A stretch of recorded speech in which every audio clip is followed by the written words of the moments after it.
Olá a todos, bem-vindo a esse terceiro dia de cobertura da Bio da ASCO-GU 2021. Eu sou Adriano Gonçalves de Silva, oncologista da Bio e aqui em Curitiba.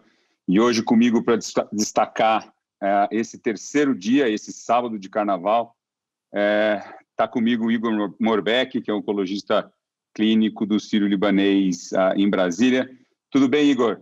Um sábado de carnaval, Valentine's Day, em vez de a gente estar tomando um vinho, nós estamos aqui fazendo essa cobertura maravilhosa. Como é que estão as coisas aí? Tudo em paz, muita chuva em Brasília, o dia está na praia, mas estamos aqui trabalhando. E a ideia é colocar em perspectiva tudo aquilo que foi apresentado hoje, Adriano, que foi uma sessão realmente muito densa de estudos novos, que a gente vai tentar aí colocar de uma maneira clara para os ouvintes, né? Exatamente. Se o André Sassi e o André Fay ficaram um pouco decepcionados com próstata, se o Andrei ontem e o Sabino, mesmo com o estudo positivo, corretamente também, na minha opinião, acharam que não vai mudar a prática clínica do estudo do Checkmate, eu acho que nós temos estudos positivos que, na minha opinião, são potenciais de mudar a prática, ou pelo menos de adicionar na nossa prática clínica, que foi o que a gente viu nas sessões de hoje de câncer de rim. Lembrando, então, que a gente vai falar câncer renal, e também vamos ter alguns destaques de câncer de testículo, no final, algumas coisas que foram publicadas. E eu vou começar a salientar, Igor, e chamar a atenção de quem está assistindo, de todo mundo que tem interesse no tratamento do câncer renal, de assistir a Keynote Lecture, que a gente teve o prazer de assistir com o William Kaelin.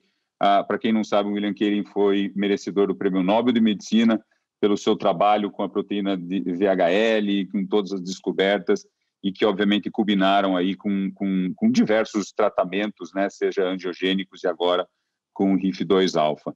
Então, foi uma keynote lecture bastante estimuladora. Ele chegou a comentar vários possíveis mecanismos de resistência dessa via do VHL, interações com imunoterapia e possíveis ou potenciais combinações até com inibidores de ciclinas, né, que são usadas em câncer de mama. Então, eu acho que ela foi muito interessante e eu acho que todo mundo que se dedica ao tratamento do câncer de rim deve assistir e se dedicar. E hoje pela manhã a gente teve uma sessão chamada Bench to Bedside, que meio que seguiu nessa linha, né, Igor? A gente teve vários estudos, a gente parece que está cada vez se aproximando a identificar quem são os pacientes que vão responder melhor à imunoterapia, que vão responder melhor a antiangiogênicos, e aí a gente combinou com a sessão logo de poster session de Gene Signatures, que tiveram alguns estudos ali. Você podia citar para a gente algum desses estudos que você prestou mais atenção? Perfeito, Adriano. Eu acho que é um novo cenário que nós estamos vivenciando. As assinaturas moleculares já são uma realidade no nosso meio, em câncer de rim, talvez seja um dos grandes exemplos para a gente estar falando da oncologia como um todo. E eu separei, na verdade, 3 abstracts, tá? Que eu acho que eles colocam um pouco a perspectiva daquilo que está acontecendo nesse momento. Embora é importante salientar, já de antemão, Adriano, que esses abstracts não vão mudar a nossa conduta, eles precisam, a maioria deles, de validação externa por outras séries, mas, de qualquer maneira, já colocam em perspectiva potenciais fatores preditivos e ou prognósticos no câncer renal, né? A primeira análise, Adriano, vem da Tulane University, o primeiro autor é o Pedro Barata, um colega português, que avalia assinaturas genéticas em 2 cortes diferentes de pacientes tratados em câncer de rim. A primeira corte do estudo Emotion, 151, e a outra do Javelin Reynolds 101. Todos os 2 estudos colocaram em perspectiva a imunoterapia num cenário de doença metastática, e eles avaliaram, então, o sequenciamento de todo o transcriptoma do tumor, tá? E, com isso, eles tinham 2 objetivos: fazer um padrão de expressão gênica e avaliar uma clusterização hierárquica de, principalmente, 2 grupos de pacientes. um com uma assinatura angiogênica e outro com uma assinatura de resposta imune ou de células T efetoras. Então, esse estudo foi bem interessante e coloca de uma maneira, já indo nos resultados, de uma maneira muito clara, que como esses dois níveis de cluster eles são realmente separados de uma maneira geral. Para você entender, Adriano, o grupo de assinatura angiogênica, por exemplo, foi muito diferente em termos de características clínicas do outro grupo de receptores de célula T. Por exemplo, os pacientes eram mais idosos para esse subgrupo, houve uma predominância de mulheres e ainda mais interessante, um número maior de pacientes com aquelas metástases que são geralmente incomuns em outros tumores, como pâncreas, metástase intestinal, entre outros. Então, esse grupo angiogênico teve realmente um prognóstico eventualmente pior e relacionado com metástases, muitas vezes em sítios atípicos de doença.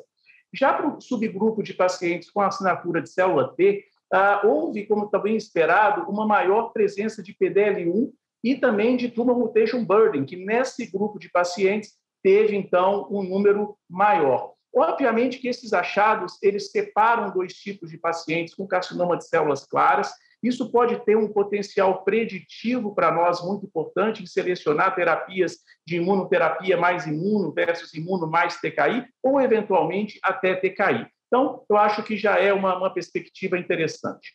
A outra análise, também muito interessante, na minha opinião, avalia um banco de dados grande de pacientes. Aqui nós estamos falando de mais de 1.800 espécimes de pacientes com câncer de rim que foram avaliados. Em dois cenários, eles separaram aqueles pacientes com carcinoma de células claras puro versus pacientes com carcinoma de células claras infiltração sarcomatoide.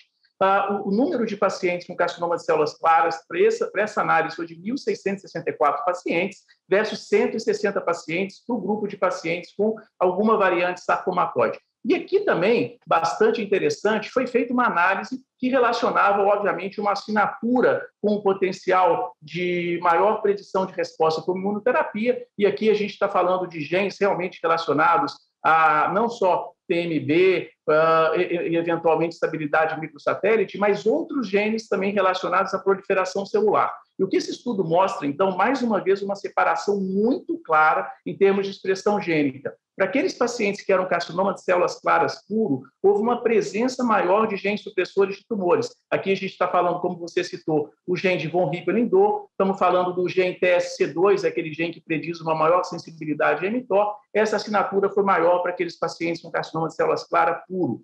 Por um outro lado, aqueles que tinham variante sarcomatoide, eles tinham mais uma alteração de gene de uma linhagem de regulação de ciclo celular. E aqui a gente está falando principalmente de TP53, CDKN2, entre outros. Então, mais uma vez, é muito interessante que a gente vê separar. E o que chamou atenção, para finalizar esse paper, é que para os pacientes que tinham alguma variante sarcomatoide, a presença de TMB acima de 20 foi significativamente superior para os pacientes com variante sarcomatoide, o que para nós, do ponto de vista clínico, é o que a gente tem visto nos ensaios, com uma maior predição de resposta para pacientes em imunoterapia para esse cenário. Isso foi a mesma coisa para a PDL1. E, finalmente, em relação a essa análise molecular, aqui eu volto para a doença não menos avançada, mas é aquela doença, principalmente estágio clínico 3, onde também foi feito um sequenciamento genômico para essa população de pacientes. A gente sabe que essa é uma população de alto risco de recidiva, em torno de 50% desses pacientes recidivam em 50 anos, de forma que uma análise transcriptômica muito ampla foi feita nessa série, e o que eles acharam, e isso tudo foi feito após 2 anos de segmento, e eles conseguiram separar pacientes que haviam recidivado versus não haviam recidivado. Daqueles pacientes que tiveram uma recidiva precoce, eles identificaram uma assinatura de genes relacionado à via metabólica, principalmente mitocondrial, traduzindo, então, uma doença mais agressiva. Ou seja, isso serve para nós de conhecimento molecular e que é certo que no futuro a gente vai poder ter uma análise translacional e colocar from bench to bedside esses dados. Exatamente, né, Igor? É fantástico a evolução do conhecimento que a gente tem tido no câncer de rim. E o que nos resta agora é esperar os próximos estudos, que a gente imagina que vão ter grupos que vão fazer combinação só com IO-IO e combinações de IO-VEGF, eventualmente comparativos, né? E tentar ver a aplicabilidade desses biomarcadores para a gente poder selecionar. Porque o que a gente vai ver hoje é um resumo aí de 5 estudos, mais ou menos, de combinações, um deles combinação de IO, outro de combinações de IO-TKI, e agora a gente vai precisar escolher e tentar definir quem é o paciente para cada uma dessas combinações, e eu acho que a aplicabilidade disso é o futuro, né? Eu queria salientar só rapidamente, Igor, nessa sessão Bench to Bedside, tem uma aula extremamente útil, acho que na prática clínica, que foi uma aula dada pelo pessoal da radiologia, mostrando o consenso da radiologia e da nefrologia na utilização de ressonância e tomografia. Esse consenso foi publicado agora, em 2021. Então, eu acho que todos que cuidam desses pacientes, no dia a dia a gente sempre tem essas dúvidas, sempre tem o paciente preocupado se ele pode fazer contraste, se ele não pode fazer contraste, que tipo de contraste. E eu acho que esse consenso ele vem para nos ajudar muito nessa prática, para nos embasar em como fazer. E nessa mesma sessão você comentou comigo, tinha um estudo interessante sobre morbimortalidade das nefrectomias citoredutoras, né, Igor? O que você achou desse estudo? Exatamente. Eu acho que esse estudo é bastante interessante porque ele coloca em perspectiva uma discussão que ainda está em aberta, né? Desde os dados do estudo Carmina, muita discussão tem sido feita se a gente deve operar de upfront ou não os pacientes. E essa seleção dos pacientes, de uma maneira geral, Adriano, permanece muito crítica, né? A gente não sabe exatamente o tempo ótimo de cirurgia para esses pacientes, se esses pacientes devem receber tratamento sistêmico antes ou depois. E na nossa prática, o que a gente tem feito é discutir esses pacientes sempre em tumor boards de uma maneira geral, né? Mas essa corte de pacientes, bastante interessante que você citou, mais ou menos 937 pacientes que foram avaliados em 5 instituições diferentes americanas, num tempo de segmento bastante longo, de 2005 a 2019. Mas é interessante que esses pacientes já pegaram diferentes gerações de tratamento em câncer de rim, né? Em 2005, a gente lembra do lançamento do sunitinib, e de lá para cá, uma cascata de novos tratamentos vem acontecendo a cada ano, né? Mas o que eles colocaram em perspectiva, de uma maneira geral, é avaliar exatamente se os pacientes têm risco maior de serem operados para uma doença avançada. E eles fizeram uma comparação de pacientes que haviam recebido tratamento prévio versus sem tratamento prévio. Então, eu vou colocar alguns dados do que essa corte de estudo de pacientes mostrou. A idade mediana dos pacientes foi na ordem de 61 anos, e esses pacientes, de uma maneira geral, tiveram, obviamente, como era doença avançada, a presença de trombo. E a presença de trombo estava presente em quase metade desses pacientes. E, curiosamente, esse foi um fator que complicou um pouco mais. Para aqueles pacientes, então, que fizeram uma trombectomia associada à nefrectomia citoredutora, eles tiveram um índice de complicação maior em análise multivariada. Outros fatores não mostraram absolutamente nada, ou seja, se comparando aqueles que receberam tratamento prévio versus não receberam, não teve maior, por exemplo, tempo de internação, risco de complicações para precisar voltar no hospital de uma maneira geral, e a morbimortalidade, na verdade, desse estudo, ou a mortalidade perioperatória, foi de 1,3%, bastante baixa, então que ele avaliou até 30 dias. Ou seja, aparentemente, a gente tratar os pacientes antes e levar para a cirurgia depois, a gente não expõe esses pacientes em maior risco. E nessa análise, só para poder aí colocar, então, de maneira resumida, apenas os pacientes que faziam cirurgias muito extensas com trombectomia tiveram um índice de complicação maior. Isso nos traz uma segurança, porque particularmente é uma coisa que eu tenho feito muito, eu tenho começado mais ou menos como o CERTIME, né? A gente tem começado o tratamento sistêmico e depois reavaliado a necessidade de pequenos tratamentos locais direcionados, né?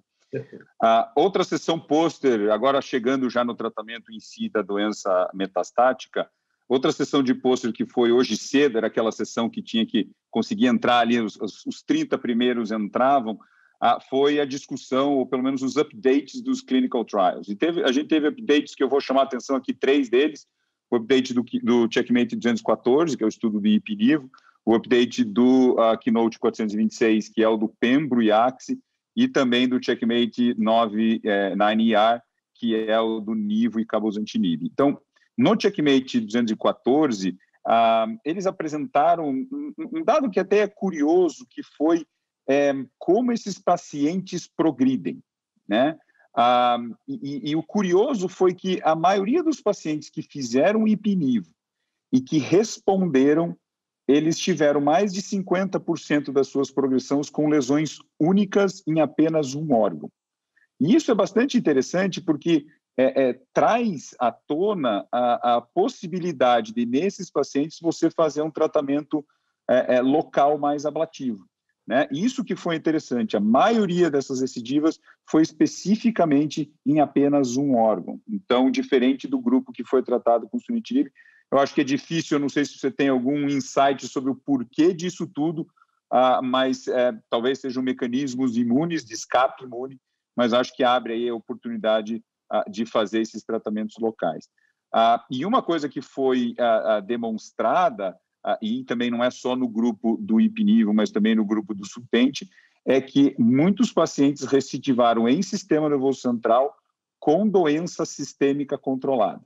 Então, isso talvez tenha que trazer um certo awareness nosso em relação à doença em sistema nervoso central, porque ela é um santuário, a gente sabe, né, como é em outros tumores, mas em câncer de rim, ela também é um santuário, então prestar bastante atenção no sistema nervoso central. A atualização do Keynote 426, que é de Pembro e Axi, foi a atualização dos pacientes que chegaram a 2 anos de tratamento. Lembrando que o protocolo randomizava Pembro e Axi, e o Pembro você deveria parar com 2 anos, e o axitinib, a escolha do médico e do paciente, poderia continuar o axitinib. E foi interessante que pelo menos 1/3 dos pacientes completou esses 2 anos, então um número razoavelmente alto dos pacientes que completaram esse ano, e a sobrevida em 3 anos, ou seja, dos pacientes que pararam o pembrolizumab 2 anos, a sobrevida 1 ano depois foi de 95%. Então isso traz também uma segurança de um dado, que é uma pergunta comum que a gente tem no dia a dia, se a gente pode parar a imunoterapia em algum momento, se a gente pode interromper e dar para o paciente o que muitos deles querem, né, que é um período sem tratamento. E a gente vê que tanto a sobrevida global, que eu comentei, é 95%, como a sobrevida livre de progressão em 3 anos é 75%. Então, a gente consegue manter um controle de doença a longo prazo, mesmo interrompendo a imunoterapia. E o de mais curioso, que eles fizeram uma análise multivariada para tentar identificar quem são os pacientes que conseguem completar 2 anos, e eles identificaram 4 grupos. Um é o pacientes jovens, pacientes abaixo de 65 anos, paciente com risco favorável ou intermediário, pacientes com boa performance, que é imaginável, e talvez o curioso é que pacientes com histologia sarcomatoide eram os que chegaram nesses 2 anos. E eu achei bastante curioso, porque geralmente os sarcomatoides, a gente já vai ver a atualização do Checkmate 9ER, geralmente são pacientes de mau prognóstico, né? Então a gente não espera que eles completem 2 anos, mas nessa análise eles chegaram a ver. Então, seguindo nisso dos pacientes sarcomatoides, o Checkmate 9ER teve uma análise agora apenas da população com diferenciação sarcomatoide, foram 11,5% da população, então foram 75 pacientes, e o que a gente viu foi que o benefício da combinação de imuno com TKI para essa população com diferenciação sarcomatoide, ela foi até maior do que na população em geral. O que a gente viu é que a gente conseguiu manter a taxa de resposta em cerca de 56% e aumentar o benefício em relação ao sunitinib com hazard ratio de 0,39 para PFS, ou seja, comprovando a eficácia dessa combinação. A gente tem dados já, se a gente for botar em perspectiva, a gente tem dados de ipinivo na população com doença sarcomatoide, a gente tem os dados até do InVigo, do InMotion, né, do atezo com a bevacizumab, para a população com diferenciação sarcomatoide, e agora a gente tem da combinação de nivolumab e cabozantinib. O que você achou desses dados, Igor? Alguma coisa que você acha que vai mudar na tua prática desses pacientes sarcomatoides? Eu acho que não muda, Adriano, mas, de qualquer maneira, essas atualizações, falando de maneira global, dessas atualizações todas, elas servem para nós para poder colocar isso na prática clínica, aquilo que muitas vezes o estudo clínico não responde à nossa pergunta pela seleção muito grande de pacientes. Então, essa evolução dos pacientes, aquilo que acontece no pós, ela é extremamente importante para poder nos ajudar numa tomada de decisão, né? Entender exatamente que aqueles pacientes que respondem à imunoterapia podem ter um curso clínico diferente, o nível de padrão de recidiva ou de progressão de doença é realmente distinto e a gente precisa ter bastante atenção para situações como essa, né? Exatamente. Vamos lá para o filé mignon, Igor. Vamos para a sessão oral. Acho que a parte talvez mais densa hoje, a mais interessante do programa de hoje. Sem dúvida, Adriano. Nós tivemos hoje a sessão oral de câncer de rim, em linha aquilo que já vem sido apresentado nos últimos anos na ASCO-GU, rim não tem decepcionado, né? E eu acho que, baseado principalmente naquele spoiler que nós demos há dias atrás, quando a gente olhou os abstracts e viu exatamente aquilo que era relevante, a gente não errou em considerar pelo menos esses 2 estudos que eu vou falar aqui na sequência, mais o potencial estudo que você vai falar do inibidor de RIF, com os estudos mais promissores no cenário de câncer de rim, né? E com estudos que mudam a nossa prática clínica, que eu acho que é o mais importante de ser dito, né? Bom, eu vou começar falando do estudo do SWOG. O SWOG 1500 é um estudo que foi apresentado pelo Sumanta Pal. É um estudo que coloca em perspectiva, embora seja um fase 2 randomizado, um estudo bastante interessante que, pela primeira vez, consegue olhar para aquela população de pacientes, embora seja de histologia rara, 15% dos pacientes de câncer de rim são tumores papilíferos, né? Independente se tipo 1 ou tipo 2. E é a primeira vez que um estudo realmente consegue ser concluído nesse cenário, né? Então, de uma maneira geral, o braço controle desse estudo utilizou o sunitinib, que era a principal evidência que a gente tinha, baseado em fase 2 pequenos e com um tempo de benefício livre de progressão na ordem de 6 a 8 meses, no melhor dos cenários, né? Bom, esse estudo, então, tem 4 braços, Adriano, todos numa randomização 1 para 1 para 1 para 1, tendo o SUNI, então, como braço controle e colocando drogas em perspectiva, tá? Eu vou colocar o cabozantinib em primeiro lugar, crizotinib e savolitinib.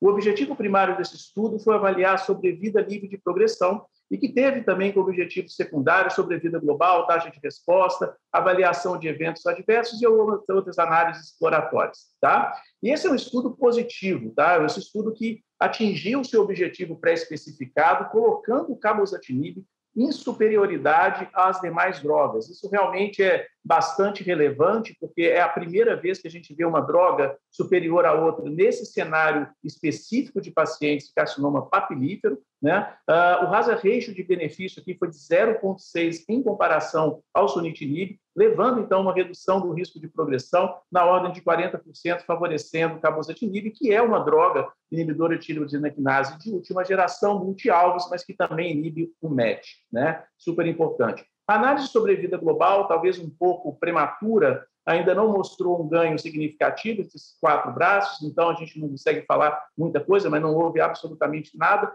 E aqui a gente fala um pouquinho sobre a toxicidade, né? Para todos aqueles que já usaram cabozantinib, sabe que essa não é uma droga fácil, definitivamente, né? O índice de redução de doses é relativamente alto na prática clínica com cabozantinib, né? E aqui nesse estudo, realmente, a toxicidade grau 3 e 4 ela foi de 74%, bastante elevada, em comparação a 68% com o sunitinib, 37% para crizotinib, 39% para o savolitinib, né? E quando a gente olha para aqueles efeitos colaterais mais comuns, de fato, fadiga, diarreia, náusea, hipertensão, anorexia, síndrome Montpé, mucosite, é aquilo que mais geralmente afeta esses pacientes, necessitando muitas vezes ou interrupção temporária e muitas vezes redução de dose, né?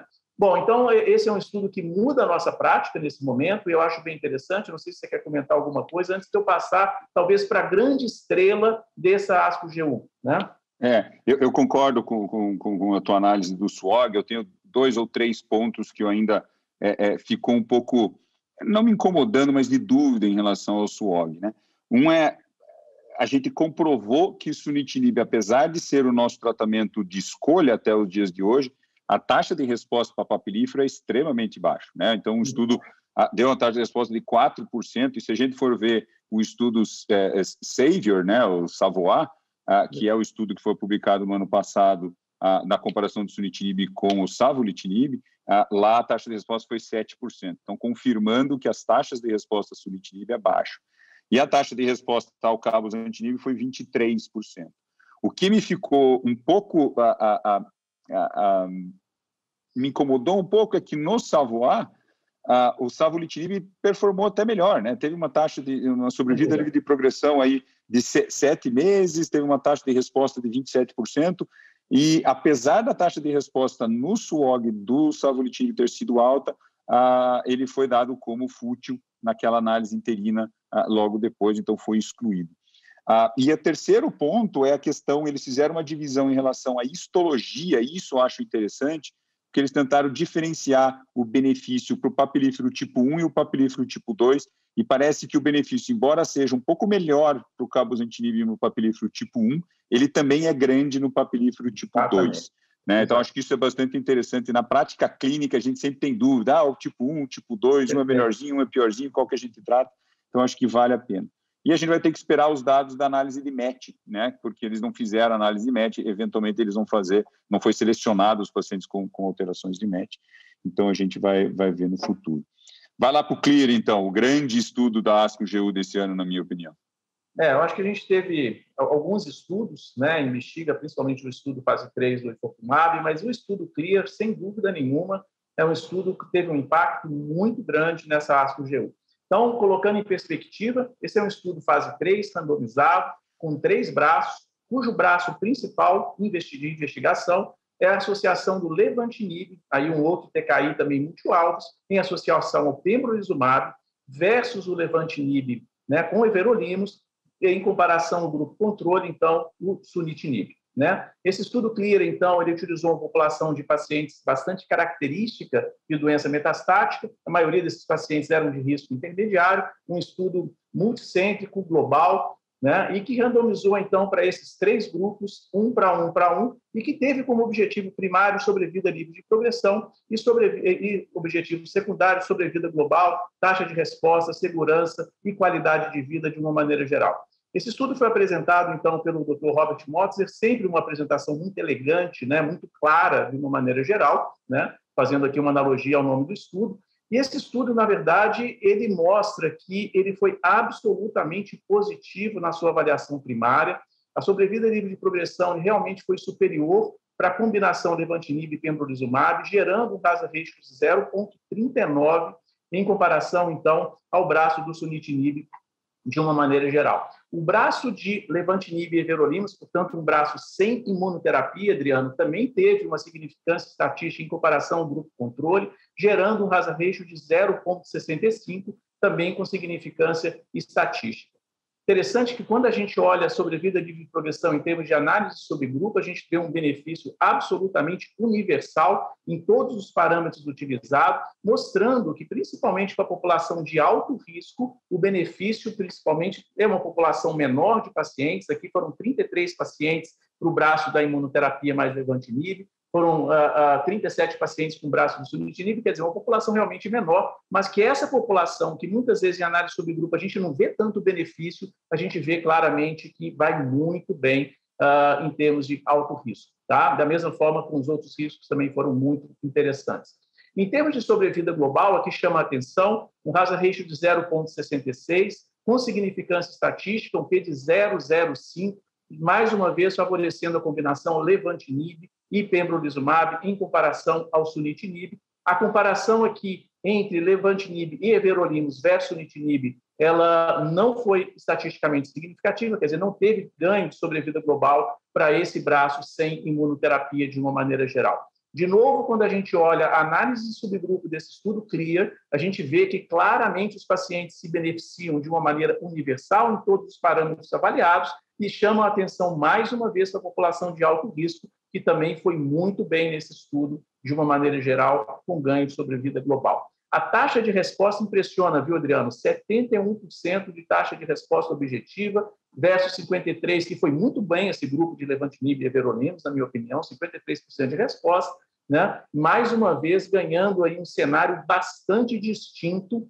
dentro das opções que a gente tem de tratamento que nós vamos comentar a seguir, né? A taxa de resposta completa desse estudo foi de 16%, mais uma vez colocando numa perspectiva bastante otimista esses pacientes de uma maneira geral em termos de taxa de resposta, né? Agora, a toxicidade, ela existe, né? Eu chamo a atenção para a dose do Levantinib, que foi de 20 miligramas, o braço de Levantinib e everolimus foi usado a dose de 18 miligramas, então, quer dizer, esse incremento de dose pode ser que leve a um pouquinho mais de efeito colateral. Esses efeitos foram principalmente para diarreia, hipertensão, mucosite, hipotireoidismo, aí principalmente tendo aquele efeito imunomediado do pembrolizumab. A fadiga também ela foi relevante, 32% dos pacientes tiveram fadiga do tipo grau 1 e 2, mas um número bem pequeno de 3% teve fadiga grau 3 e 4. Ou seja, existe sim uma toxicidade inerente a isso, e resta saber se uma redução eventual de doses vai impactar de uma maneira geral em termos de eficácia, né? Então, concluindo, Adriano, o estudo CLEAR é um estudo amplamente positivo, que atingiu seus objetivos pré-especificados em termos de sobrevida livre de progressão, sobrevida global, taxa de resposta, sem dúvida nenhuma, colocando aqui, então, na linha de frente com outros parâmetros de tratamento que a gente tem hoje em primeira linha, onde tem claramente a imunoterapia como um dos principais tratamentos. Eu queria que você comentasse um pouco, Adriano, vamos colocar, acho que agora a gente pode ficar um pouquinho debatendo e colocar em perspectiva, embora comparar todos esses estudos que nós temos vários estudos hoje em primeira linha que colocam combinação de imuno mais TKI ou imuno mais imuno, né? É inegável que a gente acaba fazendo essas comparações, embora estatisticamente isso não seja correto, cientificamente não seja apropriado, mas isso serve para que a gente possa refinar a análise e, eventualmente, escolher ou selecionar melhor os nossos pacientes, né? O que você tem a dizer em relação a isso, Adriano? Exatamente. Assim, é o que você falou, a gente não deve comparar, mas nós vamos comparar, né? Então, até o nosso colega da Bio, o Andrei, já publicou no Twitter dele a tabelinha que ele fez comparativa de todos esses estudos, dos 5 estudos. E o que chama atenção são esses números do estudo CLEAR. São números que realmente saltam aos olhos, né? E quando a gente vê uma taxa de resposta de 70%, né, acima de 70%, e uma duração de resposta, ou seja, uma sobrevida livre de progressão, perto de 2 anos, isso é fantástico, né? Isso são coisas jamais vistas, né? Para quem estava acostumado a fazer SUTENT e a gente ter essa sobrevida livre de progressão de 10, 12 meses na prática clínica, isso chama bastante atenção. O que eu acho que vai definir mesmo a nossa escolha, e eu realmente acho que não existe a escolha certa ou errada, eu acho que essa é uma discussão boa para se ter entre amigos, na hora de debater, mas eu não acho que tenha a resposta certa ou a resposta errada. Existe, eu acho que a resposta em que a gente se sente mais confortável com os nossos pacientes e com o tratamento. E aí eu acho que essa combinação, tanto do Pembro com o Lenva, como a combinação do Nivo com o Cabo, vão sair um pouco atrás por causa da toxicidade, ou pelo menos da falta de experiência que nós temos ainda com essas duas drogas. Eu tenho sido um crítico da dose dessas drogas, né? Porque quando a gente usa em segunda linha tanto o Lenva quanto o Cabo, dificilmente a gente consegue manter o Cabo em 60 e dificilmente a gente consegue manter o Lenva, mesmo em 18, quando é a dose em combinação com a everolimus. Então, a maioria dos meus pacientes baixam para 14, para 12, e o grupo do Motzer mostrou uma comparação do 18 com 14, não mostrando que 14 seja inferior. Então, na minha prática, muito provavelmente eu vou começar esses pacientes com doses mais baixas, né? O do cabozantinib com o Nivo já é com 40 miligramas a dose inicial, e eu acredito que quando a gente for usar o Lenva, a gente vai começar com uma dose mais baixa e não começar com 20 miligramas. Claro que o manejo da imunoterapia com ipinivo a gente já está muito mais acostumado, a gente já está com menos medo de dar corticoide para esses pacientes, a gente já está com mais vivência de manejar esses efeitos imunomediados, e talvez o ipinivo saia um pouco na frente nessa escolha, até pela questão do sequenciamento, porque depois você vai sequenciar um TKI, depois você vai sequenciar um segundo TKI, e aquele grande argumento de que é a única oportunidade do paciente fazer o ipilimumab, porque a gente não consegue fazer ipilimumab, a gente não tem estudos de ipilimumab em segunda linha. Eu acho que o grande estudo, que acho que é o próximo estudo dessa leva de estudos de primeira linha, é o estudo COSMIC, né, que é o estudo que vai talvez responder o papel do ipilimumab nesse cenário em combinação com o cabozantinib. Mas eu acho que é um estudo que, se talvez não mude 100% a minha prática, ele adicionou uma opção na minha prática clínica para eu ver um paciente semana que vem no consultório, com certeza. Lembrando só que o estudo COSMIC, então, é um estudo que avalia a combinação cabozantinib, ipilimumab e nivolumab, né?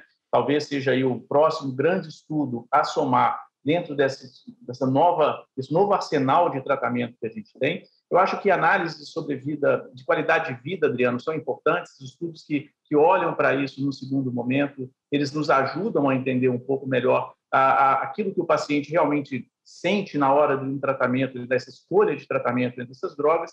Eu acho que isso é fundamental. Eu acho que um dos pontos mais importantes é que realmente assim a gente tem aprendido bastante sobre imunoterapia, principalmente eu e você. Nós somos felizes em fazer 2 áreas onde a imunoterapia está presente na linha de frente, que é pulmão e tumores geniturinários de uma maneira geral. Eu não tenho dúvida que nos últimos anos a gente adquiriu um expertise, um manejo realmente muito interessante.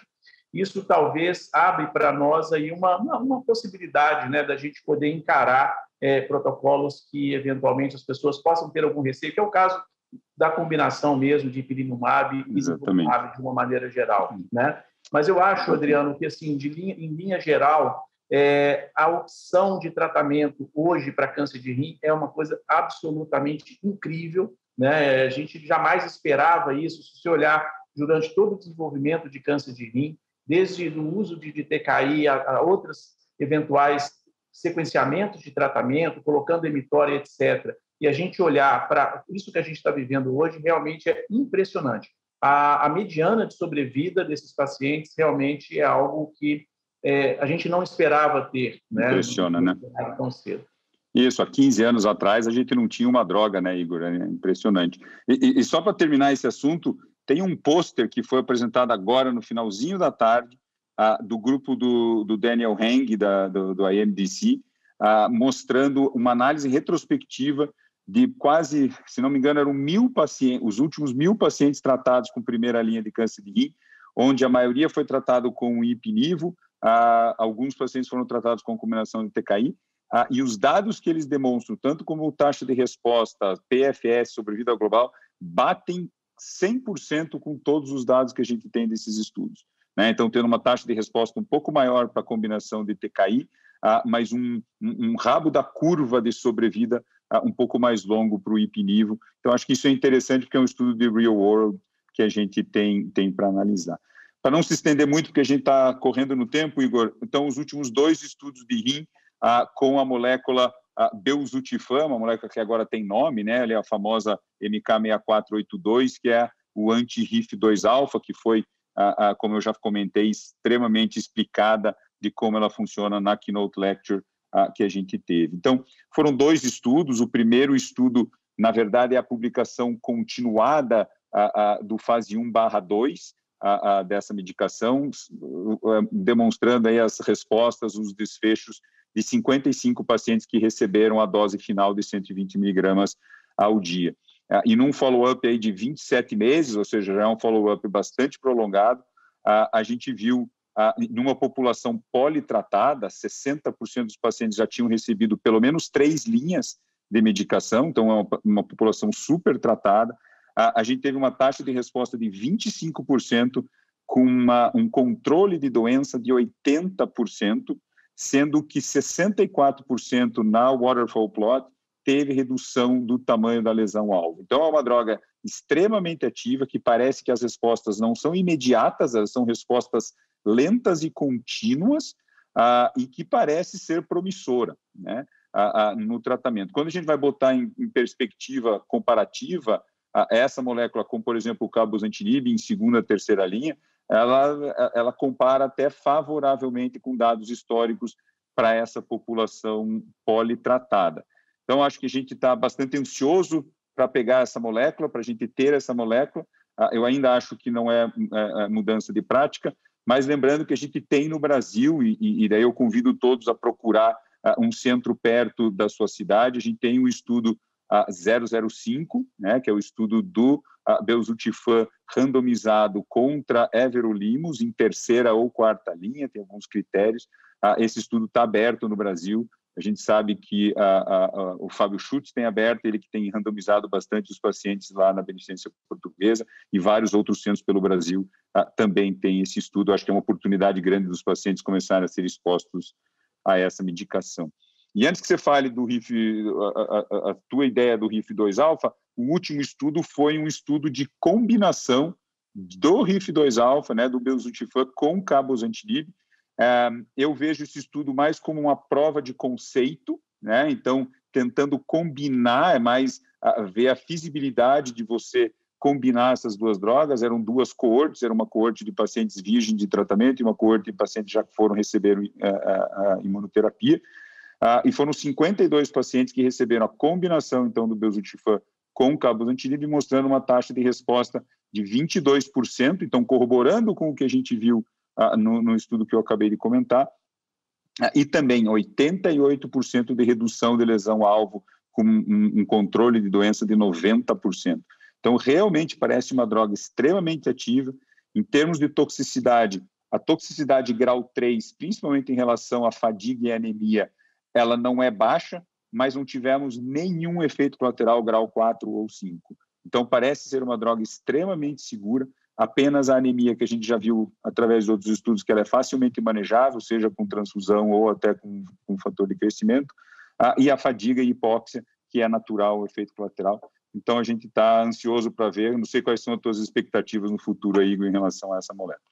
Sem dúvida, Adriano. Assim, a expectativa é alta. Há muito tempo a gente já conhece já toda essa via de sinalização, né?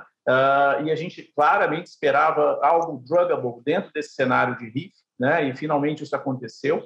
Eu acho que vai ser uma outra grande opção e é bem provável, né, que esse cenário de combinação se estenda para a imunoterapia, para outros TKIs e etc. Ou seja, novamente nós estamos virando a página do tratamento do câncer de rim, indo à frente em relação a novas terapias absolutamente inovadoras, né?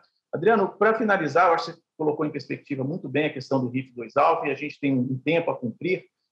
Eu vou só, para finalizar, falar também de uma sessão que é a Abstract Session, que é o estudo TIVO3, né? O estudo TIVO3, tem o primeiro autor, o Brian Rainey, e ele coloca em perspectiva uma população agora de pacientes politratados, tá? Vamos mudar de cenário, e esse é um cenário que na prática a gente vê. Muitas vezes a gente fica na dúvida o que fazer na terceira linha de tratamento, se tem algo a ser feito para esses pacientes, né? O TIV3 exatamente olha para essa população de pacientes que falharam a 2 ou 3 linhas prévias de tratamento, né? O objetivo primário foi avaliar a sobrevida livre de progressão e tiveram pacientes, a coorte de pacientes, na verdade, são pacientes que foram tratados previamente com axitinib, né? E o braço comparador foi o sorafenib. Então, de uma maneira bem interessante, esses pacientes previamente tratados, politratados, eu diria, o tivozanib, então, ele teve uma sobrevida livre de progressão na ordem de 5,5 meses, uma taxa de resposta de 13%, o que obviamente não é alto,